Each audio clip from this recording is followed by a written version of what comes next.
Today, we have with us Dr. Frank de Varona. He is an educator, historian, journalist, and internationally known as expert on political, economic, foreign affairs, and national security issues. He has written 21 books, including 3 on President Barack Obama. This book is the book number 21. The name is America in Decline. This morning I read an article written by him that said Barack Obama needs to be impeached and Hillary Clinton indicted. I would like that Dr. Varona explain to our public what he said when he wrote this article. Yes, well, two brave Americans, Roger Aronoff and Tom Finton, may have changed the history of our nation. These two patriots have may have saved our nation from the abysm created by the traitor who lives in the White House. Both of them have exposed many of the crimes and cover-ups committed by President Obama with the assistance of Hillary Clinton in Libya and in Syria. Roger Aronoff is the editor of Accuracy in the Media and has worked as a journalist, television producer, director, writer, and he has written and produced and directed award-winning documentaries. Aronoff set a powerful panel of distinguished high-ranking military, generals, admirals, CIA officers, former Department of Defense officials, and he produced a report after many months of investigation, and the report is called How America Switched Sides in the War on Terror, an interim report by the Citizen Commission on Benghazi. The Citizen Commission on Benghazi was made up of all these high-ranking military, CIA members, all of them retired, but all of the people that have contacts in today's CIA and in the Pentagon, people that are well known. I have a lot of friends who are actively serving in the armed forces. And this report just came out. And then another person, Tom Finton, who is the head of Judicial Watch, he heads an organization that promotes transparency, integrity, accountability in government, politics, and law. He prepared another report, which I have over here, and this report is called Judicial Watch Special Investigative Report, The Benghazi Attack of September 11, 2012. And these two reports are quite alarming because they have discovered that the President of the United States have committed crimes and cover-ups. And thanks to Judicial Watch, they filed a lawsuit against the Obama administration that did not want to give documents on Benghazi, but he was very successful in his lawsuit, and he obtained 41 new Benghazi-related State Department documents. And these documents included an email that the White House Deputy for Strategic Communication Advisor, Ben Rhodes, he sent this email to a lot of the administrative people like Susan Rice, who was the ambassador to the United Nations, and it showed that that they were telling the ambassador, Susan Rice, to lie before the American public because she appeared on 5 television stations, and they wanted to tell the American people that it was a video video that appeared in the internet criticizing the Prophet Muhammad that brought the attack on Benghazi, and this was an absolute lie.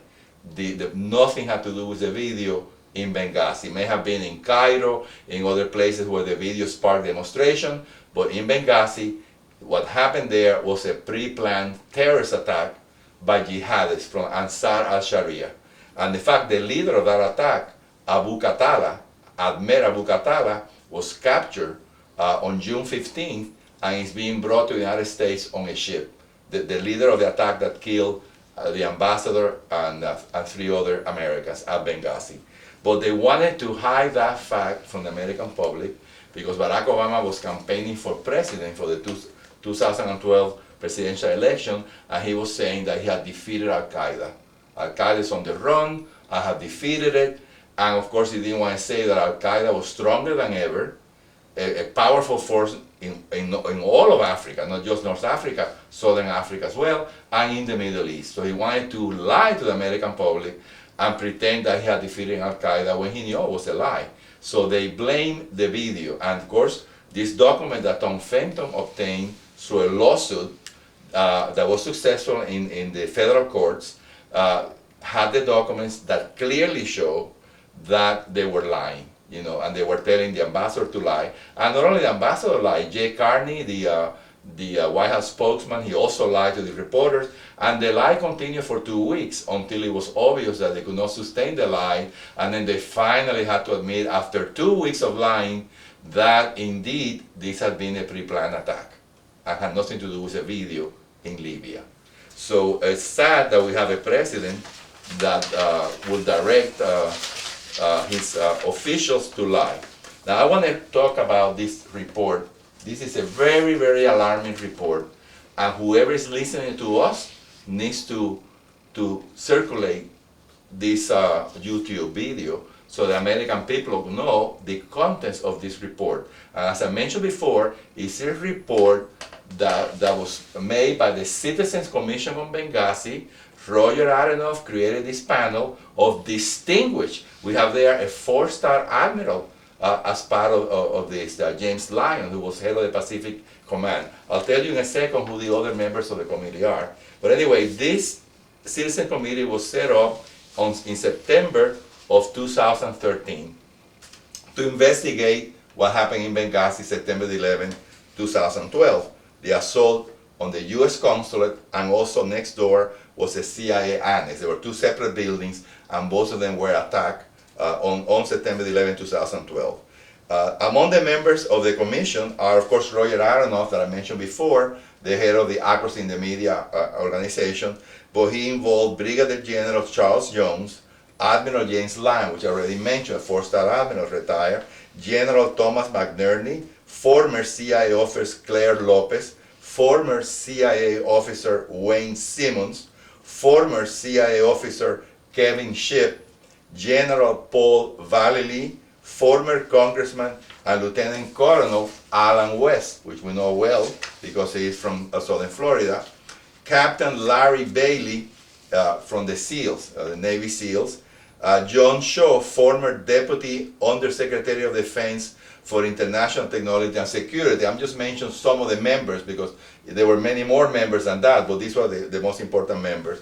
And after many months of investigation and research, which involved interviews with several knowledgeable sources, the Citizens Commission Benghazi issued this report April 22nd, 2012, and they called the report How America Switched Sides in the War of Terror. What a horrible name, you know, that we are fighting on the wrong side of the War of Terror. And this is a summary of the alarming findings, which I'm going to explain now to your viewers here. First, the war in Libya was unnecessary and served no U.S. national security objective and led to preventable chaos region-wide. In the period since 2011, the revolution in Libya, the country has remained fragmented, poorly governed, overrun with violent militias, the majority of which are jihadists, Al-Qaeda, in the Islamic Maghreb affiliates. Yet at the time when Gaddafi was overthrown, he was an ally of the United States in the global war of terror. There was no reason to overthrow Gaddafi. He was our ally. You remember a few years ago, Gaddafi was a terrorist.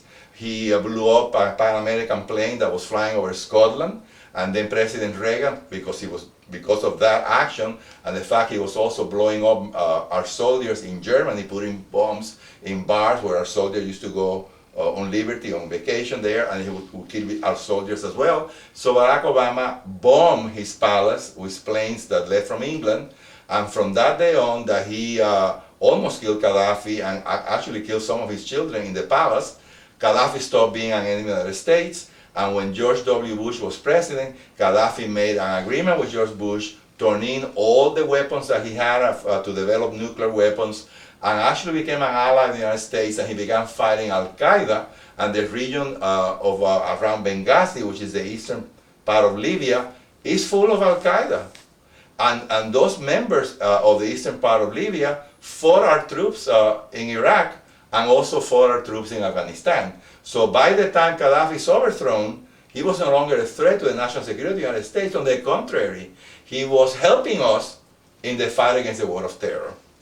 So the war in Libya began in February 2011, and in March 18th, Secretary of State Hillary Clinton in London, she met with the Libyan Muslim Brotherhood, who had an alliance with all these Al-Qaeda groups in Libya, and they had formed an organization called the Libyan Transitional National Council, who was the organization that was trying to overthrow Gaddafi. United States entered a war in favor of the Libyan Muslim Brotherhood and in favor of Al-Qaeda.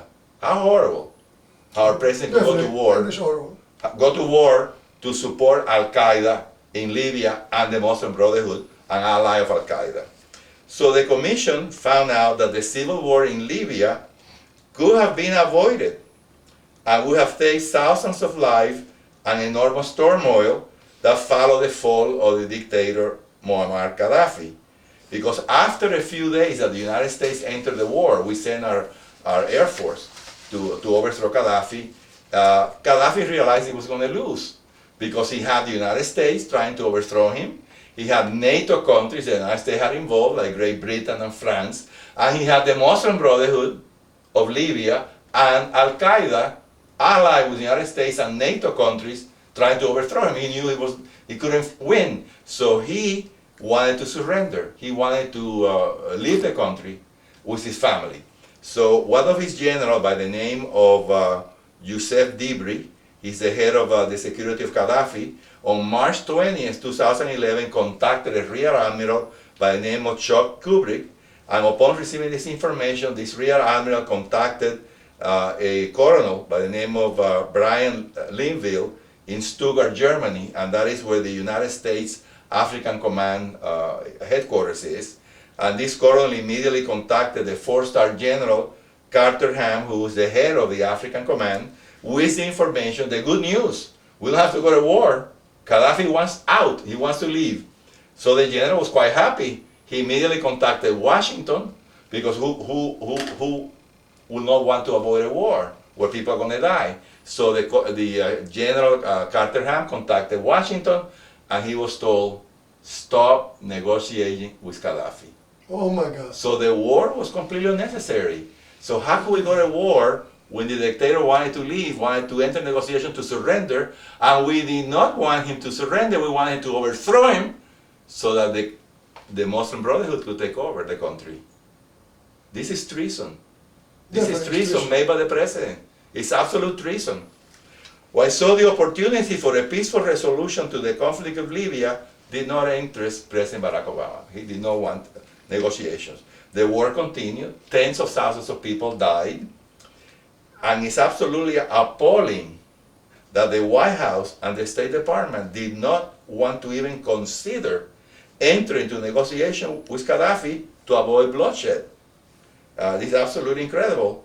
And of course, both Barack Obama and Hillary Clinton need to explain to the American people and to Congress why both of them wanted to empower jihadists and the Muslim Brotherhood in Libya, which it goes against the national security interests of our nation. They need to explain that to the American people. And of course, they have not done that. Number two, even more disturbingly, the United States was fully aware of and facilitating the delivery of weapons to the Muslim Brotherhood and to Al-Qaeda through the entire war against Gaddafi. The jihadists and the Muslim Brotherhood, they were receiving weapons that came from Qatar, the nation of Qatar, in ships from Qatar, and financed by United Arab Emirates. $1 billion of weapons entered through Benghazi, and we had our warships, we had the Navy there, allow these ships to come in. Then the future ambassador, Chris Stevens, was appointed by Barack Obama as a special envoy, and he was the one in charge of distributing these weapons to Al-Qaeda. Oh my and God. Sarah Sharia, who later assassinated him, and the Muslim Brotherhood. And these terrorists, they were flying the black flag of Islamic Jihad. They were not trying to hide that they were Al Qaeda. They were not hiding at all. They had their flags, the black flag of the Islamic Jihad, and an author by the name of John Rosenthal and other multiple media reports mentioned that, including newspapers from London, that they always tell the truth about the United States better than a newspaper, where a lot of stuff is hidden here because we have a press that is pro-Obama and is complicit. They hide the truth about things that do not benefit the president, to hide the truth from the American people. It's absolutely appalling that the established press in the United States, what sometimes called the mainstream media, is so pro-Obama that they have helped this president for 5.5 years to hide his crimes and all the horrible things that he has done, all the failed foreign policies that he has conducted, the domestic policy. They always protected this president from the very beginning.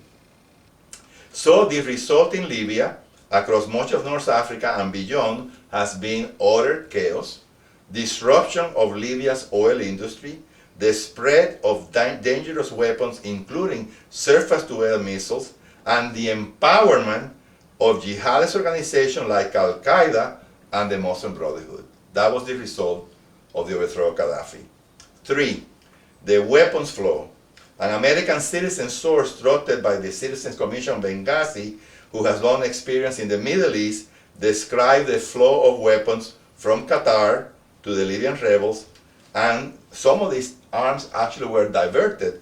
The head of the Muslim Brotherhood, incredible, the head of the Muslim Brotherhood was receiving these weapons, $1 billion worth of weapons, sold half of those weapons to Gaddafi. Oh my God. So he could kill his own people, but he pocketed $500 million in the process, because the corruption there is appalling among the Muslim Brotherhood. So anyway, so after the war, they came to collect the money. You know, the United Arab Emirates came to collect the money, and that's when they found out that some of those weapons had been diverted. In fact, there was a major general by the name of Abdel Fattah Ioannis, who was a former minister of the interior of Gaddafi, and he defected to the Muslim Brotherhood. Defected because he saw they were going to lose, but he knew about the diversion of half of the weapons to Gaddafi. So the head of the Muslim Brotherhood, Abu Salim,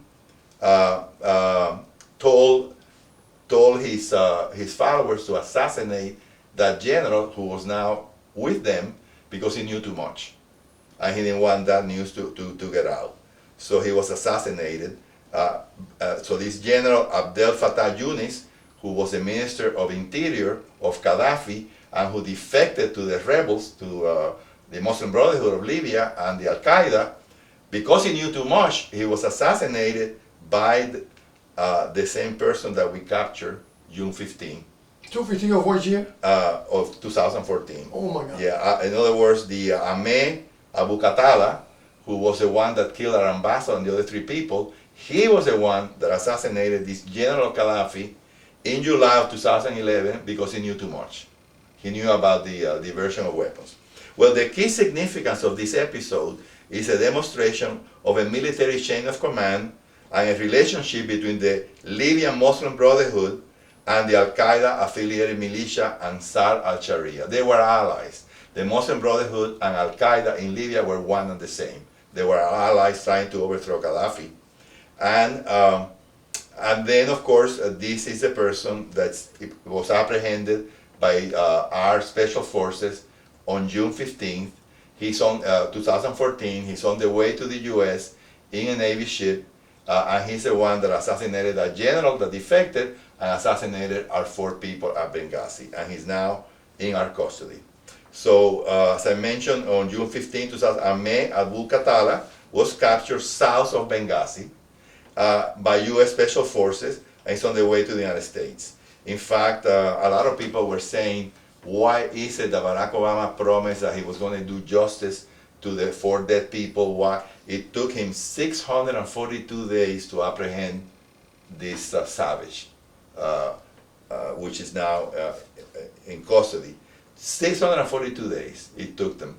And yet, the New York Times, Fox News, CNN interview Mea Bucatala in Benghazi. He wasn't hiding. He was going to cafes. He had a house where he lived. He wasn't hiding. And the president, for 642 days, did nothing to apprehend him. Dr. De Varona, excuse me, I think that we will have to stop. This is our first chapter of this article that you are, explaining to our people. Barack Obama needs to be impeached and Hillary Clinton indicted. We are going to go to a second chapter that will come in a few minutes. Okay. Apago.